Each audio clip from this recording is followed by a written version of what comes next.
গতকালকে আমরা এই অধ্যায়ের প্রথম ক্লাস করেছি ভাইয়া, তো সেখানে আমরা কার্যপত্রের বিভিন্ন বিষয় নিয়ে কথা বলেছি। আমাদের আলোচনার মূল কেন্দ্রবিন্দু কিন্তু সমন্বয় দাখিলা। তো সমন্বয় দাখিলা যেটা, সেটা আমরা মোটামুটি এখন সমাধান করব। তো সমাধান করার ক্ষেত্রে আমরা সমন্বয় দাখিলা কি সেটার প্রকারভেদ নিয়ে কথা বলেছি। পাশাপাশি আমরা চারটা জিনিস খুব ভালোভাবে শিখেছি। একটা হচ্ছে আমাদের প্রতিষ্ঠানে ব্যয় যদি কখনো অ্যাডভান্স করে ফেলি বা অগ্রিম করে ফেলি, তখন এই অগ্রিম ব্যয়টা ভাইয়া আর ব্যয় থাকে না, সেটা সম্পদ হয়ে যায়।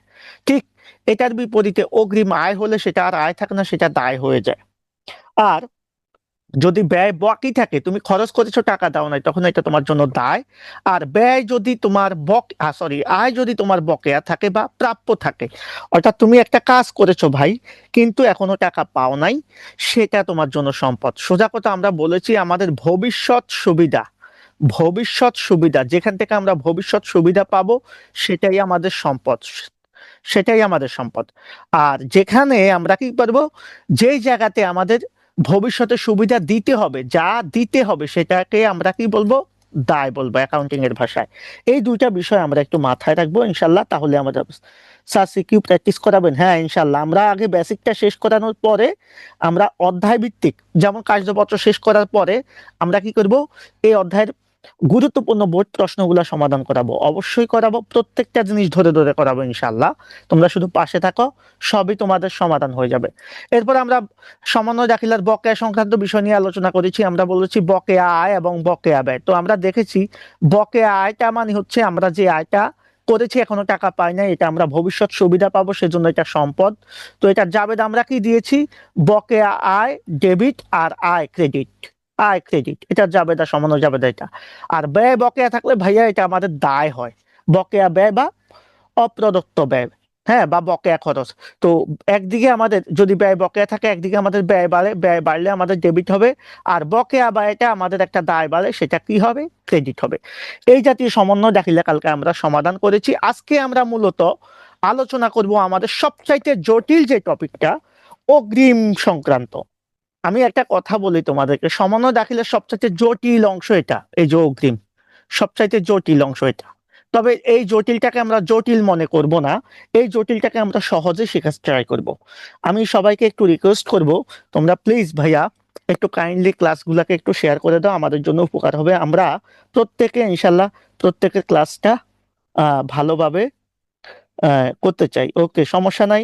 রফিউল ইসলাম রাফি, তুমি 10টা 30 পর্যন্ত করো। তো সেক্ষেত্রে তুমি যদি ক্লাসটা এখন না করতে পারো, রেকর্ড করে নিবা অবশ্যই, সেটা তোমার কাজে লাগবে ইনশাল্লাহ। আর আমি একটা কথা বলি, যারা আমার সাথে যুক্ত আছো তারা অন্তত কমার্সের সাবজেক্টগুলা প্রাইভেট না পড়ে তোমরা সায়েন্স, তোমাদের যে গ্রুপিয়াল সাবজেক্ট অর্থাৎ কম্পালসারি সাবজেক্ট বাংলা ইংলিশ আইসিটিটা প্রাইভেট পড়তে পারো। ওই সাবজেক্টটা বা এই 4টা বইয়ের দায়িত্ব আমি নিলাম, তোমাদের কিছু করা লাগবে না ইনশাল্লাহ, শুরু থেকে শেষ পর্যন্ত থাকবা। তো অগ্রিম দুই প্রকার। অগ্রিমের ক্ষেত্রে আমরা জানি একটা হচ্ছে অগ্রিম আয় আর একটা হচ্ছে অগ্রিম ব্যয়। তো স্বাভাবিকভাবে ভাইয়া তোমরাই বলো, অগ্রিম আয় আমাদের প্রতিষ্ঠানের জন্য কি? আমরা সবাই জানি এটা, কালকে আলোচনা করেছি। অগ্রিম আয়ের আরো দুইটা নাম আছে, কি কি নাম? একটাকে আমরা বলি অনার্জিত আয়। কি আয় ভাইয়া? অনার্জিত আয়। অনার্জিত আয়, আরো সহজ ভাষায় বললে এটাকে আমরা কি বলি, অনুপার্জিত আয়। অনুপার্জিত আয়।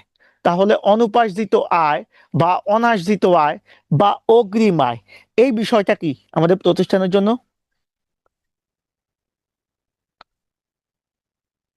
স্যার স্মার্ট টিভিতে করলে ভালো হতো। আসলে স্মার্ট বোর্ড এখনো আমার আসলে আসে নাই। তো আমি চেষ্টা করতেছি, যদি একটু ফিনান্সিয়াল বিষয়টা ঠিক করতে পারলে স্মার্ট বোর্ড তোমাদের জন্য আয়োজন করবো ইনশাল্লাহ। তো এক্ষেত্রে ক্লাস করতে এখানে হয়তো আমাকে দেখছো না, বাট ক্লাসে তো কোনো প্রবলেম আমি আশা করি হচ্ছে না, তোমরা ভালোভাবে ক্লাসটা করতে পারবা। আর এটার জন্য আমি তোমাদের একটা সুবিধা রেখেছি, তোমরা ডিরেক্ট আমার সাথে কথা বলতে পারবা, অর্থাৎ জুম অ্যাপের লিংক দেওয়া আছে, তোমরা সরাসরি যুক্ত হয়ে আমার সাথে কথা বলতে পারবা। সো এই বিষয়টাকে আমরা এইভাবে করব আপাতত, যতদিন পর্যন্ত আমার বোর্ড না হবে ততদিন পর্যন্ত আমরা এইভাবে করব। ঠিক আছে? তো তো এই হচ্ছে বিষয়। আমি যে বিষয়টা নিয়ে কথা বলবো এখন সেটা হচ্ছে, তো অনার্জিত আয় বা অগ্রিম আয় এটা আমাদের প্রতিষ্ঠানের জন্য কি ভাইয়া? আমরা সবাই জানি এটা একটা দায় বা চলতি দায়। কেন চলতি দায়? কারণ ধরো এই অনুপার্জিত আয়, অগ্রিম আয় আর অনার্জিত আয়, এটার কারণে কি হয়, ধরো তুমি একটা মানুষের জন্য কিছু করো নাই, কিন্তু তার কাছ থেকে টাকা নিয়ে নিয়েছো, তার মানে এই আয়টা তোমাদের অগ্রিম আয়। কথা কি বুঝছো? Thank you very much M S মিশুদ, অসংখ্য ধন্যবাদ। তাহলে কাজ না করে টাকা নেওয়া, ধরো আমি তোমাদেরকে পড়াই নেই, না পড়িয়ে যদি টাকা নিই তো আমি তোমাদের কাছে দায়বদ্ধ থাকবো না? ইনশাল্লাহ স্যার, ইনশাল্লাহ। তাহলে এটা হচ্ছে দায়। আর ব্যয় যদি অগ্রিম হয় এটাকে আমরা বলি অগ্রপ্রদত্ত ব্যয়। অগ্রপ্রদত্ত ব্যয়, অগ্রিম ব্যয় বা অগ্রিম খরচ, এটা আমাদের প্রতিষ্ঠানের জন্য ভাইয়া একটা সম্পদ। কেন সম্পদ? আমি খরচ আগেই করে ফেলছি, তার মানে ভবিষ্যৎ এখান থেকে আমি সুবিধা পাবো, সামনে আর আমার খরচ লাগবে না। অর্থাৎ তুমি ধরো আমাকে 3 মাসের বেতন দিয়ে দিয়েছো, তো আমাকে যে বেতন প্রদান করেছ, আমি কিন্তু আগামী 3 মাস তোমাকে পড়াবো টাকা ছাড়া, মানে আগামী 3 মাস তুমি আমার কাছ থেকে সুবিধা পাবা, সেজন্য এটা সম্পদ। এখন প্রবলেম হচ্ছে আমাদের হিসাব বিজ্ঞানের দুইটা ভিত্তি আছে। হিসাব বিজ্ঞানের ভিত্তি কয়টা ভাইয়া? আমি এর আগেও বলেছি দুইটা। একটা হচ্ছে নগদান ভিত্তি, আরেকটা হচ্ছে বকেয়া ভিত্তি। আরেকটা হচ্ছে কি ভিত্তি ভাইয়া? বকেয়া ভিত্তি। এই জিনিসটা কি আমি একটু বলি তোমাদের। এই জিনিসটা হচ্ছে এমন একটা জিনিস, ধরো কোন একটা লেনদেন আমরা তখনই লিখবো যখন সেটা নগদে বা চেকে হবে, এটাকে বলা হয় নগদান ভিত্তি। মানে নগদান ভিত্তিতে আমরা বাকিতে লেনদেন কখনো হিসাব করব না। আর বকেয়া ভিত্তি মানে হচ্ছে লেনদেনটা নগদে হোক, বাকিতে হোক, চেকে হোক, বিলে হোক, যেভাবেই হোক না কেন আমরা সেটাকে লিপিবদ্ধ করব। তাহলে হিসাব বিজ্ঞান কাকে সমর্থন করে? মাথা রাখবা, হিসাব বিজ্ঞান সর্বদাই বকেয়া ভিত্তিকে সমর্থন করে। আধুনিক অ্যাকাউন্টিং সবসময় বকেয়া ভিত্তি অনুসারে চলে। ক্লিয়ার কিনা বিষয়টা? তাহলে হিসাব বিজ্ঞানের এই দুইটা ভিত্তি কেন বললাম? কারণ এই যে অগ্রিম সংক্রান্ত লেনদেনগুলোকে আমরা দুইটা ভিত্তি অনুসারে চিন্তা করব। অনেক সময় কেউ নগদান ভিত্তি অনুসারে চিন্তা করে, কেউ বকেয়া ভিত্তি অনুসারে চিন্তা করে। এখন প্রবলেম হচ্ছে স্যার এই জিনিসটা আসলে কিভাবে ম্যাচিংটা হবে? খুবই সহজ, খুবই সহজ। দেখো আমরা অগ্রিম আয়কে কি ধরবো ভাইয়া বলো তো? অগ্রিম আয় আমাদের জন্য কি দায়? স্বাভাবিকভাবে দায়। তাহলে অগ্রিম আয়কে যদি আমরা দায় হিসাবে ধরি তাহলে হিসাব বিজ্ঞান চলে কোন ভিত্তি অনুসারে? বকেয়া ভিত্তি অনুসারে। মানে এটা বকেয়া ভিত্তির কথা হচ্ছে আমরা অগ্রিম আয়কে কি ধরবো? দায় ধরবো। আর অগ্রিম ব্যয়কে আমরা কি ধরবো? সম্পদ ধরবো। অর্থাৎ আমাদের অগ্রিম আয়কে প্রাথমিকভাবে যদি আমরা দায় হিসাবে দেখাই সেটা কোন ভিত্তি অনুসারে দেখাবো? বকেয়া ভিত্তি। অগ্রিম ব্যয়কে যখন আমরা প্রাথমিকভাবে সম্পদ হিসেবে দেখাবো তখন কি ভিত্তি? বকেয়া ভিত্তি। এই হচ্ছে কথা, আর কিছু না। এখন এই অগ্রিম ব্যয়কে খেয়াল করো, আমরা যখন ধরো আমি এখানে লিখলাম ধরো বেতন, ব্র্যাকেটে লিখলাম 15 মাস, বেতন 15 মাস, আমি এখানে লিখলাম 30,000 টাকা। 30,000 টাকা। খেয়াল করবা এই বিষয়টা কি আমরা একটু ক্লিয়ার করব।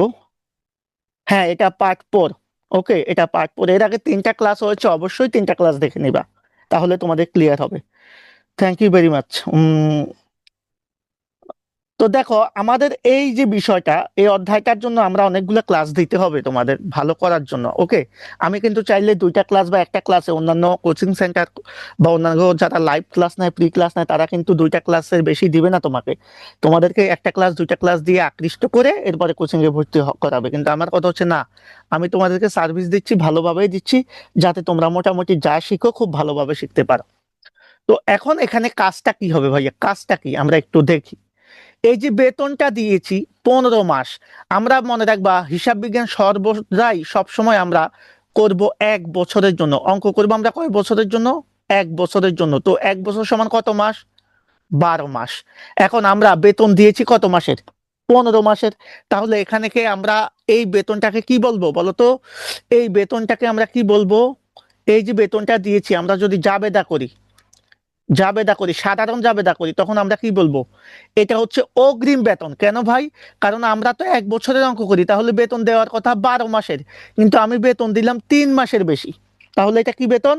অগ্রিম বেতন। তখন আমরা সাধারণ জাবেদা কি দিব? অগ্রিম বেতন ডেবিট, খেয়াল করবা, আর নগদান ক্রেডিট। এটা হচ্ছে আমাদের সাধারণ জাবেদা, নগদান ক্রেডিট। কত টাকা ভাইয়া? 30,000 টাকা। খুবই মনোযোগ এখানে, খুবই মনোযোগ। এই একটা লেনদেন বুঝলে বাকি সব বুঝবা। তাহলে অগ্রিম বেতন ডেবিট আর নগদান ক্রেডিট, অগ্রিম বেতন ডেবিট আর নগদান ক্রেডিট। বুঝতে পেরেছো কিনা? আমরা বেতন যদি অগ্রিম দিই,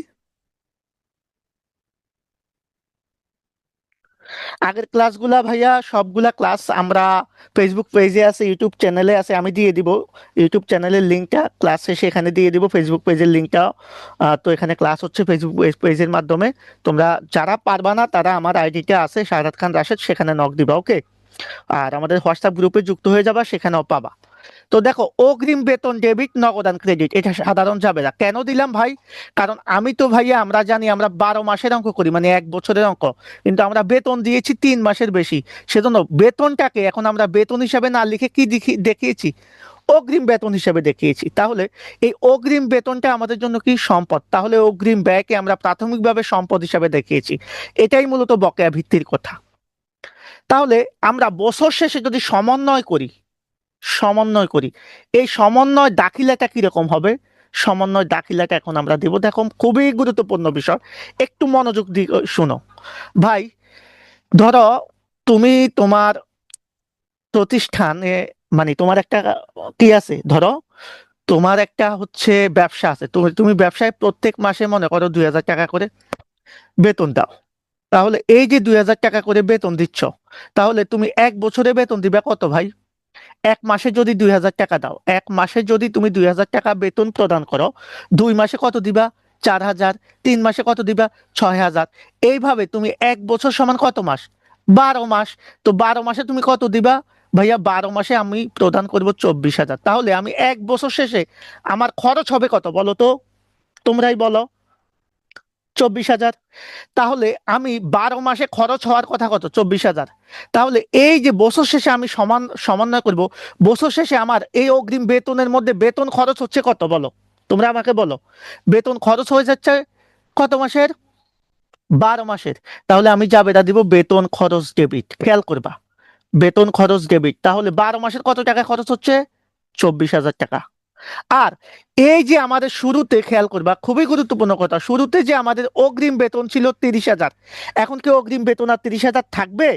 থাকবে না। কারণ আমার তো 12 মাসে বেতন খরচ হয়ে যাচ্ছে ভাই 24,000। তার মানে আমার অগ্রিম বেতনটা তখন কমে যাবে। তাহলে আমার যাবে হবে অগ্রিম বেতন ক্রেডিট, অগ্রিম বেতন ক্রেডিট 24,000। ক্লিয়ার কিনা বলো তো? এটাই হচ্ছে আমাদের সমন্বয় দাখিলা অগ্রিম বেতনের, বা অগ্রিম ব্যয় সমন্বয় দাখিলা দিলে আমরা কি করব? ব্যয়কে ডেবিট করব, মানে ব্যয় বাড়বে, অন্যদিকে আমাদের সম্পদ কমে যাবে। কারণ ওই একদিকে আমাদের খরচ হবে, অন্যদিকে আমাদের যে সম্পদ ছিল সেই সম্পদটা কমে যাবে। সবাই ক্লিয়ার কিনা? হ্যাঁ, thank you very much M S Mishu, বুঝতে পেরেছ 3 মাসের অগ্রিম হবে, এটাকে আমরা বিলম্বিত বলবো না, 3 মাসের অগ্রিম। Thank you very much. আর 6,000 টাকা আমাদের অগ্রিম থাকবে। কারণ ভাই আমি তো বেতন দিয়েছি টোটাল 30,000, তো এর মধ্যে আমার বছর শেষে সমন্বয় করব কত? 1 মাসের যদি আমরা দেখি 15 মাসে 30,000, তার মানে 1 মাসের আমরা হিসাব করলাম 2,000, তো 1 বছরের হিসাব করবো আমরা 24,000। তাহলে বছর শেষে খরচ হবে, বেতন সমন্বয় হবে 24,000, একদিকে আমাদের ব্যয় বাড়বে, অন্যদিকে এই ব্যয়টা আমাদের এই যে অগ্রিম বেতন ছিল 30,000, এটাকে কমাবে। সেজন্য সম্পদ কমে গেলে ক্রেডিট, এজন্য অগ্রিম বেতন আমাদের ক্রেডিট হবে। জাবেদাটা বুঝছো কিনা? সমন্বয় দাখিলাটা বুঝছো কিনা? তাহলে অগ্রিম বেতনের বা অগ্রিম ব্যয় সমন্বয় দাখিলা কি হবে? ব্যয় হিসাব ডেবিট, অগ্রিম ব্যয় ক্রেডিট। ক্লিয়ার কিনা? আমরা একটু দেখি।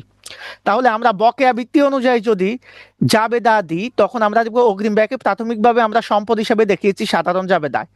কথা কি বুঝছো? তাহলে আমরা এই যে একটু দেখো, আমরা যদি এই অঙ্কটা দেখি, এই যে একই জিনিস আমি এখানে দেখলাম যে আমার অগ্রিম বেতন ছিল 15 মাসে 30,000 টাকা। তাহলে আমরা যদি স্বাভাবিক জাবেদা দিই ভাই, প্রথমে যদি আমি সাধারণ জাবেদা দিই, তোমরাই বলো, তাহলে সাধারণ জাবেদা আমার কি হবে? সাধারণ জাবেদা হবে আমার অগ্রিম বেতন ডেবিট, অগ্রিম বেতন ডেবিট কত? 30,000। আর বেতন ক্রেডিট, সরি, নগদান ক্রেডিট, নগদ টাকা চলে যাবে, নগদান ক্রেডিট 30,000। এটা হচ্ছে, ধরো আমি জানুয়ারির 1 তারিখে জাবেদাটা দিলাম, জানুয়ারির 1 তারিখ, খেয়াল করবা, 30,000। এবার যখন ডিসেম্বর 31 তারিখে যাব, তখন তো আমার 12 মাসেরটা খরচ হয়ে যাবে। তো ডিসেম্বর 31 তারিখে যখন আমরা সমন্বয় করব, সমন্বয় দাখিলা বা সমন্বয় দাখিলাটা আমরা দিব, খেয়াল করবা, আমরা যখন সমন্বয় দাখিলা দিব। এখন ভাইয়া আমি দেখেছি আমার 15 মাসে বেতন কত ছিল, 15 মাসে আমার বেতন ছিল 30,000 টাকা। তাহলে আমি 1 মাসের বেতন কত দিব ভাই? আমি 30,000কে 15 দিয়ে ভাগ করি, তাহলে 1 মাসের বেতন হচ্ছে আমার কত? 2,000। এখন আমি এই যে জানুয়ারির 1 তারিখে অ্যাডভান্স বেতন দিয়েছি 15 মাসের, তো জানুয়ারি মাস চলে যাবে, খেয়াল করো, তাহলে জানুয়ারি মাস চলে যাবে, এইরকম ফেব্রুয়ারি মাস চলে যাবে, মার্চ মাস চলে যাবে, এপ্রিল চলে যাবে, এইভাবে আমাদের কত মাসের খরচ হয়ে যাবে? ডিসেম্বর 31-এ গেলে আমাদের কত হবে? জানুয়ারি থেকে ডিসেম্বরে কয় মাস? জানুয়ারি 1 থেকে ডিসেম্বর 31 কত মাস? 12 মাস। তাহলে 12 মাসের 1 মাসের যদি 2,000 হয়, তাহলে 12 মাসের কত হবে? 12 দুগুণে 24,000 টাকা আমার খরচ হয়ে যাবে। বুঝতে পেরেছো কিনা? তাহলে এই যে 24,000 খরচ হবে, সেটার জন্য আমার একদিকে ব্যয় বাড়বে, অন্যদিকে আমার যে অগ্রিম বেতন ছিল 30,000, এখন কিন্তু আর বছর শেষে অগ্রিম বেতন 30,000 থাকবে না। এখন অগ্রিম বেতন কত থাকবে? Thank you very much. তাহলে অগ্রিম বেতন এখন থাকবে 6,000। সেজন্য আমরা কি করব? বছর শেষে হিসেব করলে আমরা কি করব? বেতন খরচ ডেবিট, বেতন খরচ ডেবিট কত? আমাদের এই যে 12 মাসে 24,000 টাকা খরচ হয়ে গেছে, আমরা 24,000 লিখবো, আর অগ্রিম বেতন ক্রেডিট হয়ে যাবে। ক্লিয়ার কিনা সমন্বয় দাখিলাটা? সবাই একটু কমেন্টে জানাও ক্লিয়ার কিনা। জি sir, thank you very much. এই কঠিন লাগতেছে অগ্রিম বেতনের সমন্বয় দাখিলা? এখন আমরা দেখি। দেখো, আমি যে কথাগুলো বলেছি, আমরা বকেয়া ভিত্তি অনুসারে যে দাখিলাটা দিচ্ছি, এটা আমরা এখন আপাতত মনে রাখবো না। তাহলে জানুয়ারির 1 তারিখে আমরা কি দাখিলা দিচ্ছি? এই যে আমরা বেতন দেখেছি 15 মাস, 15 মাসে 30,000 টাকা। তো এটার জন্য আমরা দাখিলা কি দিলাম ভাইয়া? দেখো খুবই সুন্দরভাবে আমি বুঝাচ্ছি, এভাবে তোমরা বুঝবে না কখনো। তাহলে অগ্রিম বেতন ডেবিট, নগদান ক্রেডিট, কারণ আমার নগদ টাকা চলে যাচ্ছে আর অগ্রিম বেতন নামক একটা সম্পদ বাড়তেছে। কিন্তু এই যে 2022 সালে ধরো আমি 1 জানুয়ারি বেতন দিয়েছি, কিন্তু যখন ডিসেম্বর মাসে আমি হিসাব করব, তাহলে জানুয়ারি থেকে ডিসেম্বর 31 পর্যন্ত কত মাস ভাইয়া? 12 মাস। তো 12 মাসে আমার কত টাকা খরচ হবে? 1 মাসে যদি আমি হিসাব করি 2,000, তাহলে 12 মাসে আমার 24,000 টাকা খরচ হবে। সেজন্য আমার বেতন খরচ ডেবিট 24,000, আর অগ্রিম বেতনটা 24,000 টাকা কমে যাবে ওই 30,000 টাকা থেকে, সম্পদ কমে যাবে। তার মানে অগ্রিম বেতনের সমন্বয় দাখিলা দিলে কি হচ্ছে ভাইয়া? একদিকে আমার ব্যয় বাড়তেছে, অন্যদিকে সম্পদ কমতেছে। সবাই ক্লিয়ার কিনা একটু জানাও, সবাই ক্লিয়ার কিনা? তাহলে অগ্রিম বেতনের সমন্বয় দাখিলা দিলে আমাদের কি হচ্ছে? ব্যয় বৃদ্ধি পাচ্ছে আর সম্পদ হ্রাস পাচ্ছে। আমি একটা দাখিলা জাস্ট বুঝালাম তোমাদের জন্য, যাতে করে তোমরা একটা বুঝলে বাকি সব বুঝতে পারো। সবাই কমেন্ট করো। আমাদের লাইভে যারা আছো, লাইভে উপস্থিতি এত কম, তোমাদের টাইম মতো কিন্তু আমি ক্লাস নিচ্ছি। হ্যাঁ, আমি রমজান মাসে রোজা রেখে কিন্তু তোমাদের টাইম অনুসারে ক্লাস নিচ্ছি, কিন্তু তোমরা যদি এর পরেও রেসপন্স না করো, তাহলে কিন্তু আমি এইভাবে ফ্রি ক্লাস দিব না ভাইয়া। আমার যারা পেইড বেসের স্টুডেন্ট আছে, তারা কিন্তু জানে আমার ক্লাসের ধরনটা কিরকম। সো যারা ক্লাস করবা বা করবা না, তাদেরকে কিন্তু আমি পিডিএফ শিট দিব না। যারা যারা আমার ক্লাসের লাইভে আসো, আমি শুধু তাদেরকে পার্সোনালি শিট দিব। ওকে, থ্যাংক ইউ ভেরি মাচ। আর আজকে ক্লাসের পিডিএফ শিটের জন্য যারা যারা লাইভে আছো, আমি প্রত্যেককে রিয়েক্ট করে দিচ্ছি, প্রত্যেকে আমাকে হোয়াটসঅ্যাপে নক করবা। আর তোমরা যে ক্লাস করেছো সেটার একটা স্ক্রিনশট দিবা, তাহলে আমি তোমাকে শিটটা দিয়ে দিব। ওকে, আমরা আমাদের সমন্বয় দাখিলা শেষ এখন। তাহলে অগ্রিম ব্যয়ের সমন্বয় দাখিলা দিলে কি হয়? আমাদের ব্যয় বৃদ্ধি পায় আর সম্পদ হ্রাস পায়। আপাতত এতটুকু আমরা মনে রাখবো, আর তেমন কিছু মনে রাখার দরকার নাই। ক্লিয়ার কিনা? তাহলে অগ্রিম ব্যয় সমন্বয় দাখিলার ফল আমরা বুঝতে পেরেছি। বলতো, আমার একদিকে ব্যয় বাড়বে, অন্যদিকে সম্পদ কমবে। এই যে বেতন ডেবিট হবে আর অগ্রিম বেতন ক্রেডিট হবে। আশা করি আমরা সবাই বুঝতে পেরেছি। এখন আমরা আসি আমাদের পরবর্তী যে বিষয়টা, সেটা এই অগ্রিম ব্যয়ের মতো আরো কিছু সমন্বয় দাখিলা আছে, যেগুলা অগ্রিম ব্যয়ের মতো সেম, অগ্রিম ব্যয়ের মতোই এগুলার কাজ হবে। সেগুলাতেও আমাদের কি হবে ভাই? সমন্বয় দাখিলা দিলে আমাদের ব্যয় বৃদ্ধি পাবে, আর কি পাবে? সম্পদ হ্রাস পাবে, সম্পদ হ্রাস পাবে। সেগুলাকে আমরা অগ্রিম ব্যয়ের মতোই বলবো। তাহলে এই অবচয় বা অবলোপন বা অবক্ষয় বা শূন্যীকরণ, এই জিনিসগুলা কি আমরা জানি সবাই? অবচয় কি আমরা এর আগের ক্লাসে বলেছি। ধরো স্থায়ী সম্পদ 3 রকমের, স্থায়ী সম্পদ 3 রকমের, একটু খেয়াল করবা। 3 রকমের বা 3 প্রকারের। একটা হচ্ছে দৃশ্যমান বা স্পর্শনীয়, আরেকটা হচ্ছে অদৃশ্যমান বা স্পর্শনীয়, আরেকটা হচ্ছে প্রাকৃতিক। প্রাকৃতিক সম্পদ, এটা আমরা অষ্টম অধ্যায়ে পড়বো। প্রাকৃতিক সম্পদ। এই স্থায়ী সম্পদ যদি দৃশ্যমান হয় ভাইয়া, তাহলে দৃশ্যমান সম্পদ ব্যবহার করলে যদি মূল্য কমে যায় সেটাকে আমরা বলি অবচয়। দৃশ্যমান স্থায়ী সম্পদ ব্যবহার করলে যদি সেটার মূল্য কমে যায় সেটা হচ্ছে অবচয়। আর যদি অদৃশ্যমান সম্পদ ব্যবহার করি সেটার মূল্য কমে গেলে সেটাকে আমরা বলি অবলোপন। অবলোপন। বা আর যদি প্রাকৃতিক সম্পদ কমে যায় তখন সেটাকে আমরা বলি অবক্ষয় বা শূন্যীকরণ। প্রাকৃতিক সম্পদ ব্যবহারের কারণে যদি মূল্য কমে যায় তখন সেটাকে অবক্ষয় বা শূন্যীকরণ আমরা বলি। আশা করি বুঝতে পেরেছ। অর্থাৎ এই জিনিসগুলো হচ্ছে একটা স্থায়ী সম্পদ ব্যবহারের কারণে যদি আমাদের মূল্য কমে যায় সেটা হচ্ছে এটা। ওকে, থ্যাংক ইউ ভেরি মাচ। তোমরা একটু কমেন্ট করো, পাশাপাশি বন্ধু বান্ধবকে একটু মেনশন করে দাও। আমাদের লাইভে কিন্তু উপস্থিতি কমে যাচ্ছে। Okay, clear sir, thank you very much Asif sir. Okay, আমরা এবার চলে যাব হচ্ছে আমাদের অবচয়ের জাবেদা। দেখো, অবচয়ের জাবেদা আমাদের জেনারেল জাবেদার মতোই।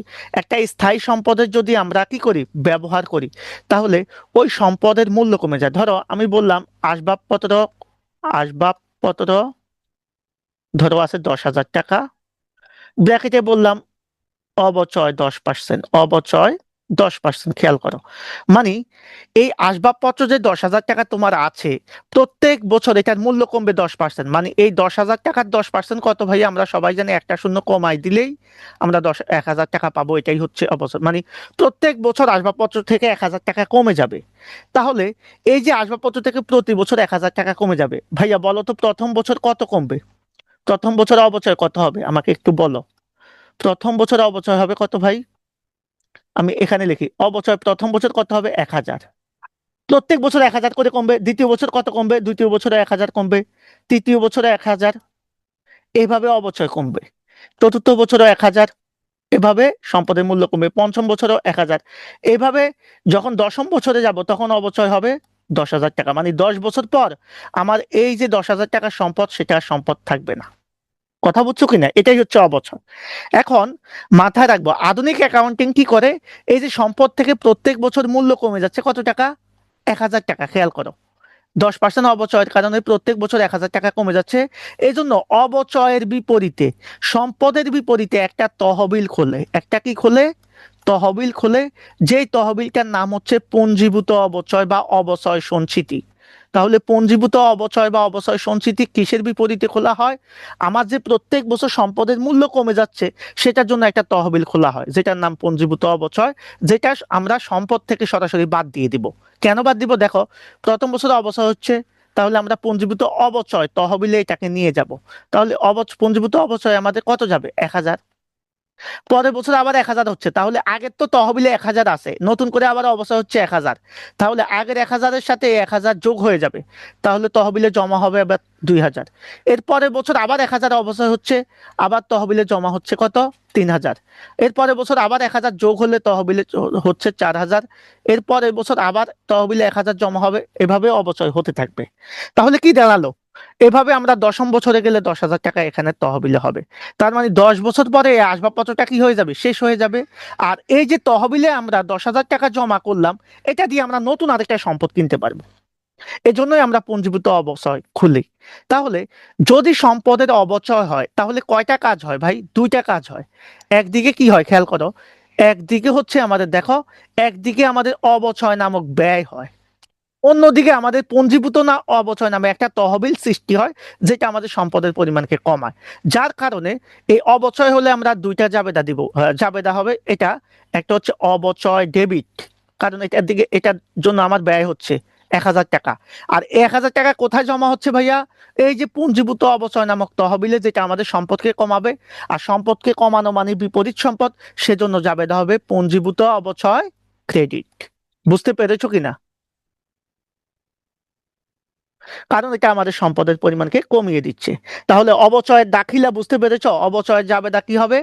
অবচয় ডেবিট, পুঞ্জীভূত অবচয় ক্রেডিট। আমরা ক্লিয়ার কিনা বলো তো, সবাই একটু জানাও।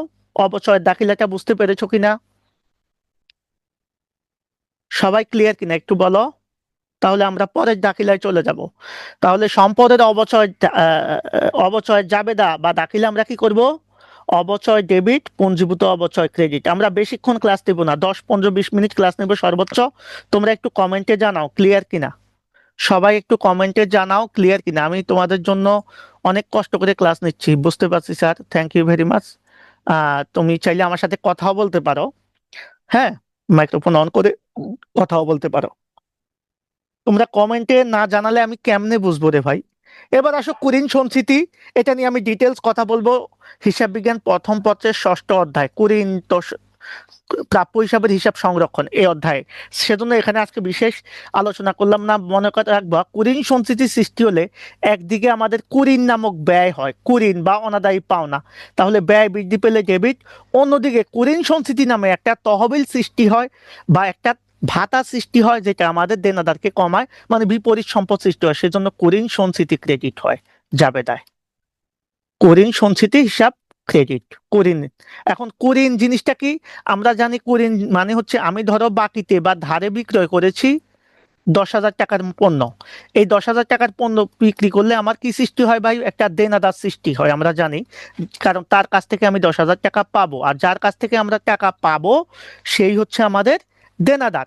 এই দেনাদারের কাছ থেকে যদি আমি ধরো 9,000 টাকা আদায় করলাম, আমি পাইতাম 10,000, আদায় করলাম 9,000, তাহলে আদায় করতে পারি নাই 1,000, এটাকেই আমরা বলি হচ্ছে কুরিন বা অনাদায়ী পাওনা। দেনাদারের কাছ থেকে যে টাকাটা আদায় করা সম্ভব হয় না বা যায় না, সেটাই হচ্ছে কুরিন বা অনাদায়ী পাওনা। তোমরা বিষয়টা ক্লিয়ার কিনা? তাহলে কুরিন হলে তা একদিকে আমাদের ব্যয় হবে, আর কুরিন সংস্কৃতি সৃষ্টি হলে অন্যদিকে এই সংস্কৃতিটা আমাদের দেনাদার থেকে কমে যায়। আর দেনাদার যেহেতু একটা সম্পদ, সম্পদ কমে গেলে ক্রেডিট, তার মানে এই কুরিন সংস্কৃতিটা হয়ে যাবে ক্রেডিট, কারণ এটা একটা বিপরীত সম্পদ। আমরা অবচয় এবং কুরিন সংস্কৃতির দাখিলা বুঝতে পেরেছি কিনা বলো তো? সবাই একটু আমার সাথে বলো, ক্লিয়ার কিনা? জি sir, thank you very much. হ্যাঁ, স্যার কুরিন সংখ্যাটা আরেকবার বোঝাতেন। কুরিন সংস্কৃতি মানে হচ্ছে, তোমার যে কুরিন সংস্কৃতি একটা তহবিল, এটা নিয়ে আমরা ডিটেলস কথা বলতে হবে আজকে, এমনি নর্মালি বুঝো। কুরিন সংস্কৃতি মানে হচ্ছে, একটু আগে অবচয়ের জন্য আমরা তহবিল খুলছি না, তো এই যে আমি 1,000 টাকা পাচ্ছি না দেনাদারের কাছ থেকে, তাহলে এটা আমার কুরিন। এভাবে প্রতি বছর কিন্তু আমাদের প্রতিষ্ঠানে কুরিন হয়, মানে আমি যে এই টাকা বাকিতে বিক্রি করেছি তার কিছু টাকা আমরা আদায় করতে পারি না, এটাকে আমরা কুরিন বলি বা অনাদায়ী পাওনা বলি। তো এটার জন্য আমরা যে তহবিলটা সৃষ্টি করব, মানে এটা নিট আয়ের বিপরীতে, এটাকে আমরা আয় বিবরণীতে ব্যয় পাশে দেখাই। তো এই যে ব্যয় পাশে টাকাটা দেখাচ্ছি, এই টাকাটা দিয়ে আমরা একটা তহবিল গঠন করতেছি। তহবিলে এই মনে করো 1,000 টাকা রাখতেছি। ধরো কুরিন যদি, সরি, কুরিন যদি 1,000 টাকা হয়, 1,000 টাকা রাখতেছি। এভাবে আমরা কুরিনের জন্য যে টাকাটা তহবিলে রাখি, সেই টাকাটাকেই বলা হয় কুরিন সঞ্চিতি। এটা একটা তহবিল। কারণ এই তহবিলে টাকা রাখার মানে কি, ভবিষ্যতে যদি কুরিন হয়, তখন এই তহবিল থেকে টাকা নিয়ে আমরা সেই কুরিনটা কি করব, মেকআপ করব। তখন আমাদের ব্যবসায়ের আর নগদ অর্থের ঘাটতি হবে না, কারণ আমি আগেই জানি আমি টাকা পাবো না, সেজন্য আমি আলাদা তহবিলে টাকা রেখে দিয়েছি। কথা বুঝছো কিনা? এখন এই যে তহবিলে টাকাটা রেখে দিছো ভাই, এই টাকাটা কার থেকে রেখে দিছো? তুমি আমাকে বলো, কার থেকে টাকাটা রাখছো? কার থেকে রাখছো? ওই যে আমার দেনাদার ছিল, দেনাদারের থেকে যে টাকাটা পাইতাম না, সেই টাকাটা আমি এখানে রাখছি, বুঝছো কিনা? তার মানে কুরিন সঞ্চিতির টাকাটা কোত্থেকে সৃষ্টি করা হয় বলো তো? দিনাদারের কাছ থেকে। দেনাদার কাছ থেকে যদি সৃষ্টি করা হয়, ধরো তোমার দেনাদার এখন ছিল 10,000, এখন ধরো তুমি তহবিল সৃষ্টি করছো 3,000 টাকা দিয়ে, তাহলে দেনাদার কি এখন আর 10,000 থাকবে ভাইয়া? কারণ 10,000 না। থেকে তো তুমি 3,000 টাকা নিয়ে নিয়েছো, তার মানে তোমার হুম। দেনাদার হয়ে যাবে তখন 7,000, খেয়াল করবা। তাহলে এই তহবিলের কারণে আমাদের কে কমতেছে? দেনাদার নামক সম্পদ কমতেছে। তো দেনাদার নামক সম্পদ কমলে ক্রেডিট, মানে এই কুরিন সঞ্চিতিটা একটা মূলত আমাদের সম্পদকে কমায়, সেজন্য এটা ক্রেডিট হচ্ছে। কারণ এটাকে আমরা বলি বিপরীত সম্পদ। আমরা হিসাব বিজ্ঞান প্রথম পত্রে প্রথম অধ্যায়ে একটা বিষয় পড়েছি, তোমরা জানো কিনা? সম্পদের বিপরীতে কিছু হিসাব হয়, সেগুলাকে আমরা বলি বিপরীত সম্পদ। ব্যয়ের বিপরীতে যে হিসাব হয় সেটা হচ্ছে বিপরীত ব্যয়। তাহলে কুরিন সঞ্চিতি মূলত বিপরীত সম্পদ, বিপরীত সম্পদ। আর কুরিনটা হচ্ছে আমাদের ব্যয়। তাহলে একদিকে ব্যয় বাড়তেছে, অন্যদিকে বিপরীত সম্পদ বাড়তেছে, অথবা আমরা বলতে পারবো সম্পদ কমতেছে। এটা হচ্ছে এটার প্রভাব। দ্যাটস ওয়াই আমাদের কি হচ্ছে। হ্যাঁ, thank you very much M S Mishu, ধন্যবাদ সবাইকে। তাহলে আমাদের কুরিন সঞ্চিতির জাবেদা হচ্ছে এটা। এবার আমরা বিজ্ঞাপন সংক্রান্ত জাবেদা আমরা পরে অঙ্ক করার সময় সরাসরি দেখে ফেলবো। মনিহারি যদি আমরা ব্যবহার করি, দেখো, আমি মনিহারির বিষয়টা নর্মালি একটু আলোচনা করে দিই। দেখো মনিহারি ধরো, তোমার এখানে আছে ধরো ধরো আছে মণিহারি 500 টাকা। এখন সমন্বয়ে তোমাকে বলছে মণিহারি তুমি কি করছো, এই মণিহারি থেকে ধরো সমন্বয়, আমি এস দিয়ে সমন্বয় বুঝলাম, মণিহারি খরচ করছো 300 টাকা, মণিহারি খরচ 300 টাকা। তাহলে কি হবে, এই সমন্বয়ের জন্য এখন আমরা দাখিলা দিব। আমার মণিহারি শুরুতে ছিল 500, কিন্তু আমি খরচ করে ফেলছি 300। তার মানে আমি মণিহারিকে যদি এখন সম্পদ হিসাবে কাউন্ট করি, প্রথমে খেয়াল করবা, যদিও মণিহারিটাকে আমরা হিসাব বিজ্ঞানের নীতি অনুযায়ী ব্যয় ধরি, তবে মণিহারি মজুরটাকে আমরা সাধারণত সম্পদ হিসাবে কাউন্ট করব। তাহলে মণিহারি খরচ যদি 300 হয়, তাহলে একদিকে আমার সারা বছরে খরচ হচ্ছে কত, 300, তাহলে ব্যয় বাড়বে, তাহলে আমি মণিহারি খরচ ধরবো 300, খেয়াল করবা। আর এই যে মনিহারি খরচ 300, এটা কোত্থেকে কমবে, এই যে আমার মনিহারি 500 টাকা ছিল ব্যবসায়, সেখান থেকে কমে যাবে। তার মানে আমার মনিহারি মজুদ নামে যেটা ছিল, মনিহারি মজুদ ক্রেডিট হয়ে যাবে 300। এ হচ্ছে জাবেদা। এটার জন্য আমরা একটা জাবেদা এখানে দেখাবো, সাপ্লাইজ, খুবই গুরুত্বপূর্ণ একটা দাখিলা। দেখো আমার সাপ্লাইজটা কি, সাপ্লাইজটা চেনো তো সবাই? আমরা একটা টেকনিক তোমাদেরকে আজকে শিখাই, সারা জীবন মনে রাখবা। মনে করো তোমার ভাই বোন হচ্ছে তোমরা 3জন, কয়জন, 3জন ভাই বা 3জন বোনই আমি ধরলাম, তোমরা 3জন বোন। তুমি হচ্ছে বড়, একেবারে বড়, হ্যাঁ। আর তুমি হচ্ছে তোমার আছে একজন মেঝ, আরেকজন আছে হচ্ছে ছোট, তোমরা 3 ভাই বোন। খেয়াল করবা, তো প্রতিষ্ঠানও আমরা 3 ধরনের সম্পদ পাই। ধরো আমরা যদি আমি বলি একটা কম্পিউটার, বলো তো এটা কি বড় সম্পদ না ছোট সম্পদ?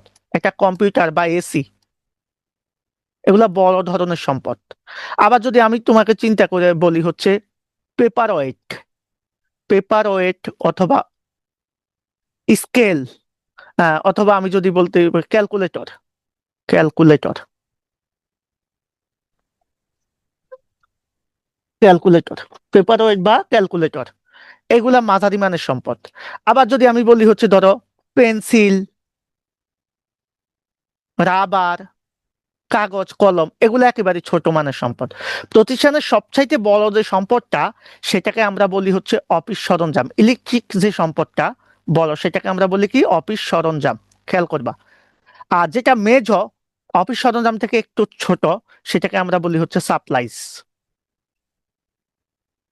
আর যেটা একেবারে ছোট কম, সেটাকে আমরা বলি মনিহারি, যেটা আমরা ব্যবহার করি টুকিটাকি খরচ। তাহলে একটা বিষয় এখান থেকে ক্লিয়ার ধারণা নাও, তোমার মনে করো তুমি হচ্ছে কি অফিস সরঞ্জাম, তোমার বোন হচ্ছে সাপ্লাই, আর একেবারে ছোট যে সে মনিহারি। তাহলে ব্যবসা প্রতিষ্ঠানে এই যে সম্পদগুলা, এই 3টা সম্পদই হচ্ছে আমাদের ইলেকট্রিক সামগ্রী, বা যেগুলো আমরা প্রতিষ্ঠানে ব্যবহার করি, যেগুলো আমরা প্রতিষ্ঠানে নিয়মিত ব্যবহার করি। তো বড় ধরনের সম্পদ যেগুলা, যেমন এসি, টিভি, ফ্রিজ, কম্পিউটার, হ্যাঁ, এগুলাকে আমরা বলি অফিস সরঞ্জাম। যেগুলো একটু মাঝারি টাইপের, সেগুলোকে আমরা বলি সাপ্লাইজ। আর ছোট যেগুলো, সেগুলোকে আমরা মনিহারি বলি।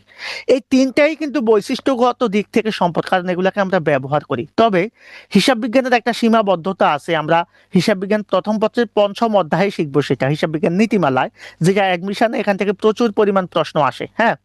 তো ওই নীতিমালা অনুসারে মনিহারি তো একেবারে ছোটখাটো খরচ, সেজন্য মনিহারিকে তারা আর সম্পদ হিসাবে না দেখিয়ে খরচ হিসাবে ধরে।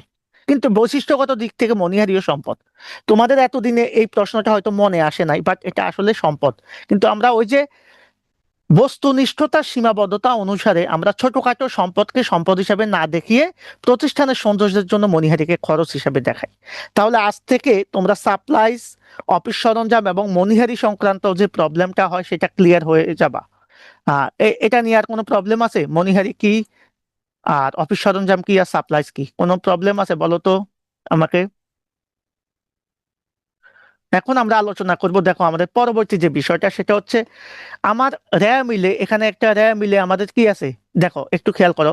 আমার রেয়া মিলে সাপ্লাইজ আছে 10,000 টাকা। সমন্বয় কি বলছে ভাইয়া, চলতি বছরের সাপ্লাইজ ব্যবহার করা হয়েছে। তাহলে সাপ্লাইজ তুমি খরচ করে ফেলছো 4,000 টাকার। তাহলে সম্পদ থেকে যদি তুমি 4,000 টাকা সাপ্লাইজ খরচ করো, তাহলে যাবে কি হবে বলো? সাপ্লাইজ খরচ, ব্যয় বাড়বে। সাপ্লাইজ খরচ ডেবিট, আর সাপ্লাইজ ক্রেডিট, কারণ এই সাপ্লাইজ আর 10,000 থাকবে না, এখান থেকে এই 4,000 টাকা সাপ্লাইজ আমরা খরচ করে ফেলেছি, সেজন্য এই 4,000 টাকার সম্পদ কমে যাবে। তার মানে একদিকে ব্যয় বাড়ছে, অন্যদিকে আমাদের সম্পদ কমছে। আমরা আগেই বলেছি সাপ্লাই সংক্রান্ত বা মনিহারি সংক্রান্ত বা অবচয় সংক্রান্ত দাখিলা আমাদের অগ্রিম ব্যয়ের মতো। অগ্রিম ব্যয়ের যখন সমন্বয় দাখিলা দিয়েছি তখন আমাদের মনে আছে বেতন খরচ ডেবিট হয়েছে আর অগ্রিম বেতন ক্রেডিট হয়েছে, অর্থাৎ আমাদের কি হয়েছে, একদিকে আমাদের কি হয়েছে ব্যয় বাড়ছে, অন্যদিকে আমাদের সম্পদ কমছে। এখানেও সেম, আমাদের ব্যয় বাড়ছে, সম্পদ কমছে। ক্লিয়ার কিনা বলো তো? আমরা যখন সাপ্লাইজ ব্যবহার করব তখন সাপ্লাইজ কমে যাবে, তো সম্পদ কমে গেলে ক্রেডিট, আর খরচ হয়ে গেলে সেটা ব্যয় বাড়ায়, সেজন্য ব্যয় ডেবিট। ক্লিয়ার? এখন যদি এটাকে আমি এইভাবে দেখাই, এইভাবে না দেখি আরেকটা ওয়েতে করি, যদিও তোমরা এটা বুঝবা, খুব সহজে বুঝবা। দেখো 2 নাম্বার পয়েন্টটা একটু কাউন্ট করো। 2 নাম্বার পয়েন্টে কি বলছে ভাইয়া? 2 নাম্বার পয়েন্টে বলছে বছর শেষে 3,000 টাকা সাপ্লাইজ অব্যবহৃত আছে। ভাই, এই 3,000 টাকা সাপ্লাইজ অব্যবহৃত হয়েছে মানে আছে মানে এই সাপ্লাইজটা কি এখন আমরা খরচ করেছি? করি নাই, মানে এটা আমাদের সম্পদ হিসেবে রয়ে গেছে, মানে এটা এখন আমাদের আছে, অব্যবহৃত আছে। তাহলে আমাদের রেয়া মিলে সাপ্লাইজ আছে 10,000, কিন্তু আমরা সমন্বয়ে এসে দেখলাম সাপ্লাইজ কত বলো? 3,000। তার মানে আমার সাপ্লাইজ 10,000 শুরুতে থাকলেও শেষে এসে আমার সাপ্লাইজ 3,000। তার মানে আমি সারা বছর খরচ করছি কত বলো তো? আমার এখানে সাপ্লাইজ খরচ কত? একটু কমেন্টে জানাও, একটু কমেন্টে জানাও। ভাইয়া এইভাবে তোমাদেরকে সমন্বয় দাখিলা কেউ শিখাবে না, বিশ্বাস করো ভাইয়া। এই যে ক্লাসটা করতেছ, হয়তো আমি ডিজিটাল বোর্ড আমার নাই বিধে আমি এভাবে ক্লাস করাচ্ছি, কিন্তু তোমরা কি বুঝতে তোমাদের কোনো সমস্যা হচ্ছে বলো? কোনো প্রবলেম হচ্ছে বলো? এভাবে ক্লাস করতে কি বেশি অসুবিধা হচ্ছে? সমস্যা নেই। আচ্ছা, তাহলে আমরা এখানে একটু দেখি, আমাদের শুরুতে সাপ্লাই ছিল 10,000, শেষে গিয়ে বলছে সাপ্লাই আমার হাতে আছে বা অব্যবহৃত আছে 3,000। তার মানে আমার সাপ্লাই খরচ কত হয়েছে বলো তো? সাপ্লাই খরচ আমার কত হয়েছে? 3,000 টাকা আছে, এখানে তো মনে হয় খরচ হয় নাই। আবার আবার একটু বুঝো, আমি এটা একটু একটু মুছে দিচ্ছি, খেয়াল করো তুমি, আবার একটু বুঝো তোমরা। ধরো আমার শুরুতে রেয়া মিলে সাপ্লাইজ কত আছে, আমরা আগেরটা ভুলে যাই। রেয়া মিলে সাপ্লাইজ কত আছে ভাইয়া? 10,000 টাকা। দেখো রেয়া মিলে সাপ্লাইজ আছে আমাদের 10,000 টাকা, এই যে 10,000 টাকা সাপ্লাইজ। আর নিচে এসে বলছে বছর শেষে তোমার সাপ্লাইজ অব্যবহৃত আছে 3,000। মানে এই 10,000 টাকার মধ্যে তোমার হাতে আছে বা সম্পদ হিসাবে আছে এখনো 3,000 টাকা সাপ্লাইজ।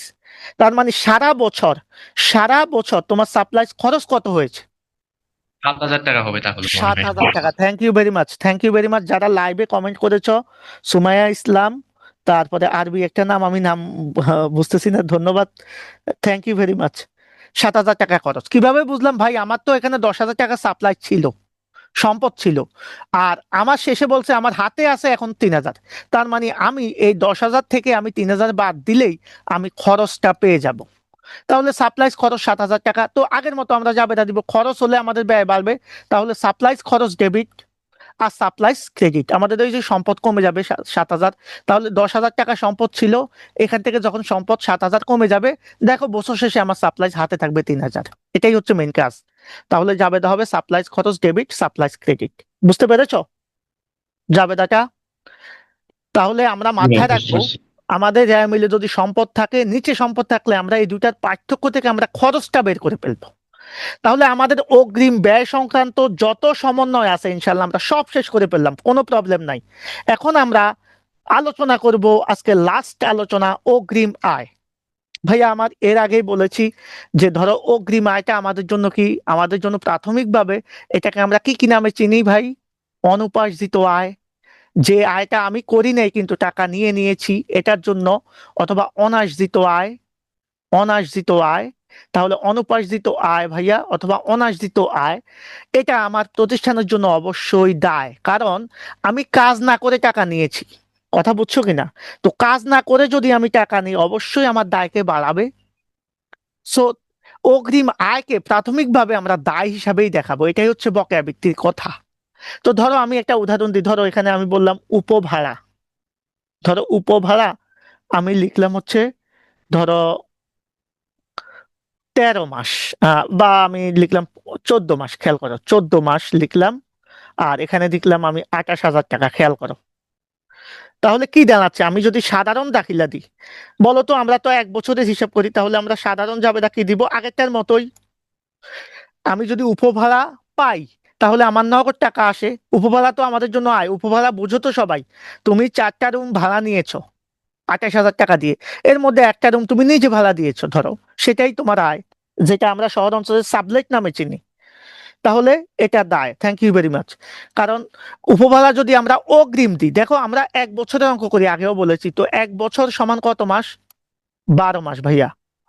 কিন্তু আমরা উপভাড়া পেয়েছি, আমরা যে ভাড়াটা দিয়েছি প্রত্যেক মাসে দেওয়ার কথা। এই যে 14 মাসে যদি 28,000 হয়, 1 মাসে 2,000 টাকা ভাড়া আমরা পাবো।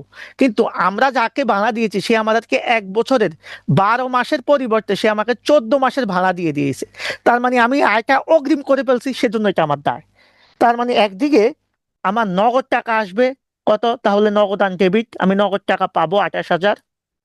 আর যেহেতু এটা একটা অগ্রিম আয়, তার মানে অগ্রিম আয় দায়, তাহলে কি লিখবো? এটাকে অগ্রিম উপভাড়া লিখবো। কারণ আমরা 2 মাসের উপভাড়া বেশি পেয়েছি, সো অগ্রিম উপভাড়া ক্রেডিট। কেন ক্রেডিট হবে ভাইয়া?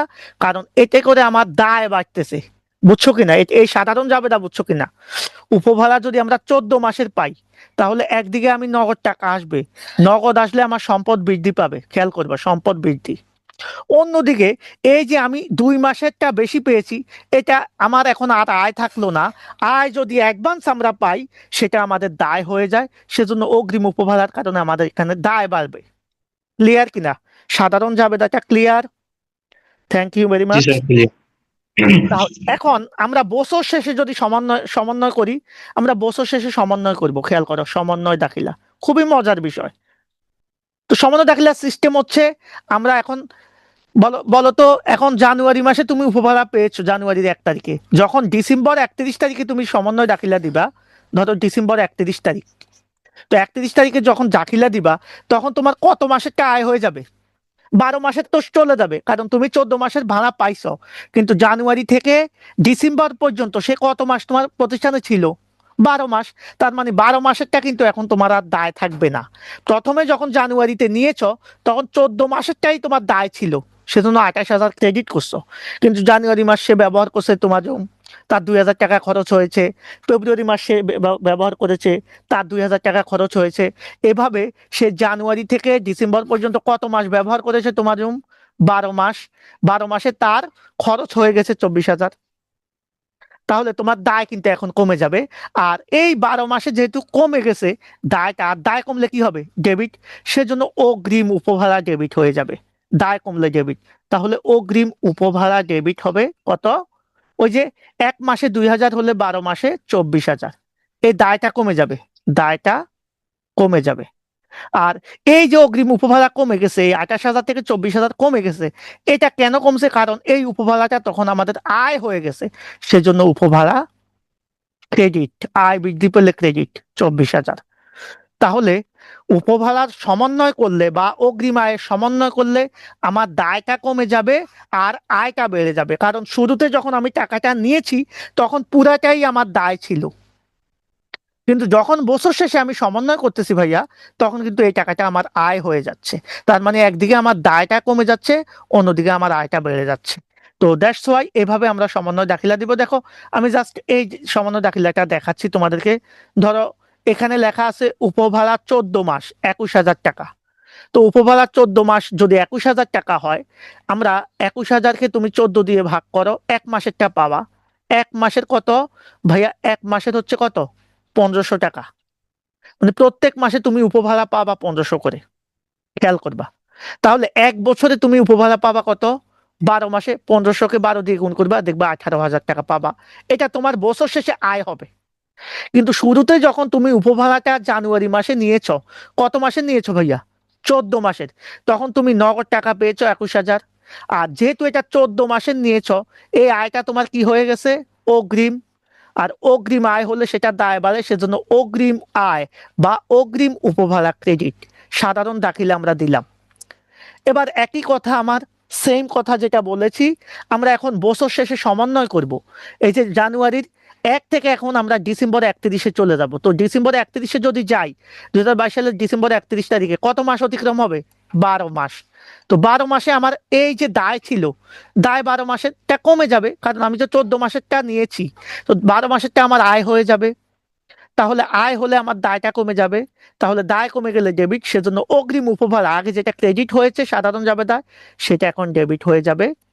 আর অন্যদিকে এই উপভাড়াটা 12 মাসেরটা আমার আয় হয়ে যাবে, অর্থাৎ উপভাড়া তখন ক্রেডিট হবে। দ্যাট মিনস উপভাড়ার সমন্বয় দাখিলা বা অগ্রিম আয়ের সমন্বয় দাখিলা দিলে আমার দায় কমে যায় আর আয় বেড়ে যায়। কারণ বছর শেষে তো এই টাকাটা আমার আয় হয়ে যাচ্ছে, যতই দিন যাচ্ছে আমার দায়টা কমে যাচ্ছে, আয় আয় বেড়ে যাচ্ছে। আর একটা টেকনিক আমি তোমাদেরকে আজকে শিখিয়ে দিই, সারা জীবন মনে রাখবা, সারা জীবন মনে রাখবা। সম্পদ যখন সম্পদ যখন সম্পদের যখন মেয়াদ শেষ হয়ে যায়, সম্পদের যখন মেয়াদ উত্তীর্ণ হয়, তখন সেটা কি হয়ে যায়? সেটা তখন খরচ হয়ে যায় বা ব্যয় হয়ে যায়। আর দায়ের যখন মেয়াদ শেষ হয়ে যায়, দায়ের যখন মেয়াদ শেষ হয়ে যায় মানে দায় যখন ফুরিয়ে যায়, মেয়াদ উত্তীর্ণ হয়ে যায়, তখন সেটা আয় হয়ে যায়। তো উপভাড়া প্রথমে দায় ছিল, সমন্বয় করলে সেটা আমাদের আয় হয়ে যাবে। বুঝতে পেরেছো কিনা বলো তো? তাহলে আমরা সমন্বয় দাখিলা এটা ক্লিয়ার হয়ে যাব। তাহলে আমাদের উপভাড়ার সমন্বয় দাখিলা কি হবে? মূলত আমাদের কাজ কিন্তু সমন্বয় দাখিলা, বাট আমি সাধারণ দাখিলা দিয়ে শিখাচ্ছি কেন? যাতে তোমরা বুঝতে পারো। তাহলে সমন্বয় দাখিলা মূলত কি? উপভাড়া, অগ্রিম উপভাড়া ডেবিট হবে আর উপভাড়াটা ক্রেডিট হবে, অর্থাৎ দায় হ্রাস পাবে আর আয় বৃদ্ধি পাবে। বলো তো বুঝতে পেরেছো কিনা? জি স্যার, বুঝতে পারছি। তাহলে আজকে আমরা এই যে সমন্বয় দাখিলা নিয়ে এত কথা বললাম, এটার মেইন রিজন কি? দেখো, আমি যেভাবে তোমাদের সমন্বয় দাখিলা শিখিয়েছি, আমি এতটুকু বলতে পারবো, তুমি প্রাইভেটে পড়ো, কোচিং এ পড়ো, যেখানেই পড়ো, এত ব্যাখ্যা সহ বিশ্লেষণ করে তোমাদেরকে কেউ শিখাবে না। তো সমন্বয় দাখিলা যা শিখেছি এখানেই শেষ। আমাদের শুধু একটা জিনিস বাকি আছে, আমি একটা কার্যপত্র করার জন্য, ধরো আমাদের এইরকম একটা প্রশ্ন দেওয়া থাকে আর নিচে সমন্বয় দেওয়া থাকে। আমি এখানে একটা অঙ্ক তোমাদের জন্য তৈরি করেছি, একটা অঙ্ক তৈরি করেছি, দেখো জাস্ট। এই অঙ্কটা হচ্ছে এখান থেকে আমরা যতগুলা সমন্বয় দাখিলা, প্রায় 9টা দিয়েছি, মানে একটা অঙ্কের মাধ্যমে পুরো কার্যপত্র সকল সমন্বয় দাখিলা 100% ক্লিয়ার হয়ে যাবে। তো এটা আমরা আগামী ক্লাসে করাবো তোমাদেরকে। ওকে, তো এটা একটা। আর হচ্ছে যারা আমার সাথে লাইভে আছে তারা একটা জিনিস দেখো, তোমাদের জন্য কিন্তু আমি একটা বিষয় করেছি, এটা তোমাদেরকে না দেখালেই নয়, একটু দেখো। সেটা হচ্ছে তোমাদের জন্য আমি কিন্তু স্পেশাল কিছু সাজেশন রেডি করেছি। যারা আমার সাথে থাকবা বা আমার ক্লাসগুলো করবা তাদেরকে আমি একটা জিনিস দেখাই, সেটা হচ্ছে একটু খেয়াল করো। তোমাদের জন্য আমরা প্রি ক্লাসের জন্য যে রুটিনটা করেছি, রুটিনটা সবাই পাইছো তো? এই আমাদের এই সপ্তাহের জন্য আমরা রুটিন দিয়েছি, রুটিনটা একটু দেখে নাও। প্রথমে আমাদের আজকে রবিবার ছিল, তো আজকে আমাদের 10টায় ছিল হিসাব বিজ্ঞান ক্লাস। এরপরে রাতে আমাদের ফাইন্যান্স ক্লাস হবে 10টা 20 থেকে 11টা 20, খেয়াল করবা। এরপরে আমাদের কালকেও হিসাব বিজ্ঞান এবং ফাইন্যান্স ক্লাস আছে 2 বেলা। আমাদের এর পরের দিন হিসাব বিজ্ঞান ক্লাস, ম্যানেজমেন্ট ক্লাস। তো এইভাবে আমরা প্রত্যেকটা রুটিন অনুযায়ী ক্লাস করব। তোমরা অবশ্যই বন্ধু বান্ধবকে এখানে যুক্ত করে দিবা। এই প্রি ক্লাসগুলোর মাধ্যমে তোমাদের যাবতীয় প্রবলেম সলভ হয়ে যাবে। আরেকটা বিষয় তোমাদের আমি দেখাচ্ছি, সেটা হচ্ছে তোমরা যারা আমার সাথে আছো বা আমার সাথে থাকবে, তাদের জন্য আমি একটা পড়ার রুটিনও তৈরি করেছি। এই পড়ার রুটিনটা হচ্ছে তোমরা কিভাবে পড়বা এই রমজান মাস উপলক্ষে। আমি একটা রুটিন আমাদের গ্রুপে দিয়ে দিয়েছি, রুটিনটা তোমরা ফলো করতে পারো বা তোমার মতো করে তুমি এটা দেখে একটা সাজেশন তৈরি করতে পারো কিভাবে তুমি পড়বা। তোমার নামাজ, নামাজ, রোজা বা ঘুম সবকিছু আমি এখানে ইনক্লুড করেছি, কোন সাবজেক্ট কখন পড়বা সেটাও ইনক্লুড করে দিয়েছি ক্রমিক নং অনুসারে। তো সেটা দেখতে পারো। আর সবচাইতে মজার বিষয় হচ্ছে তোমাদের জন্য আমার স্পেশাল কিছু সাজেশন আছে, সাজেশন বুক আছে, আমি একটু দেখাই। সাজেশন বুকগুলো হচ্ছে তোমাদের জন্য খুবই গুরুত্বপূর্ণ। দেখো, আমরা জাস্ট একটা জিনিস দেখাই। আমাদের এই যে সাজেশন, এইচএসসি কমার্স ফুল স্পেশাল সাজেশন অ্যাকাউন্টিং এর জন্য, এখানে প্রত্যেকটা সাবজেক্টই আছে।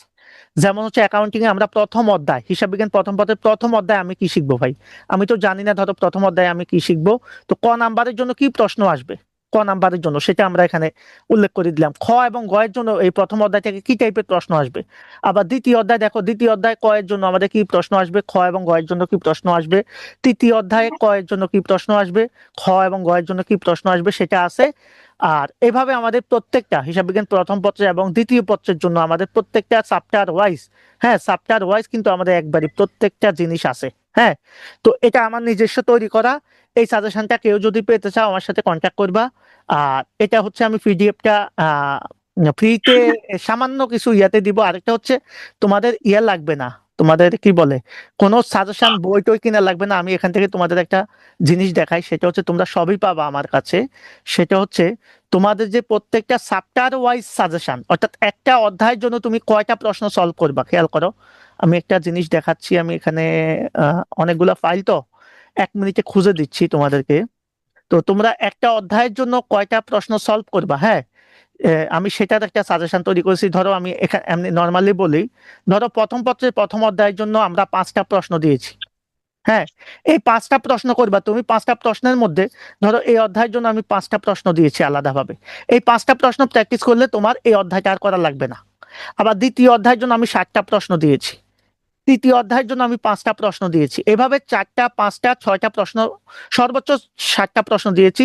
তো এই প্রশ্নগুলো সাজেশন আমার কাছে তৈরি করা আছে, তোমাদের যাদের প্রয়োজন হবে আমি এই বিষয়গুলা, হ্যাঁ, তোমাদের সাথে শেয়ার করব। আর অবশ্যই আমাদের সাথে যুক্ত হয়ে থাকবা। আর ক্লাস কেমন লাগলো অবশ্যই মতামত জানাবা। যারা আমার এই ক্লাসগুলো এখানে করতে পারছো না তাদেরকে আমি ইউটিউব চ্যানেলের লিংক দিয়ে দিব, অবশ্যই ইউটিউব চ্যানেল থেকে করে নিবা, আমাদের পেজে করে নিবা, আর আমাদের হোয়াটসঅ্যাপ গ্রুপে যুক্ত থাকবা। তো আজকে রাত 10টা 20 মিনিটে আমাদের আবার কথা হবে ইনশাল্লাহ। সে পর্যন্ত সবাই ভালো থাকবা। আগামী ক্লাসে আমরা সমন্বয় দাখিলাটা শেষ করে আমরা কার্যপত্রে চলে যাব ইনশাল্লাহ। ভালো থাকবা সবাই, ধন্যবাদ।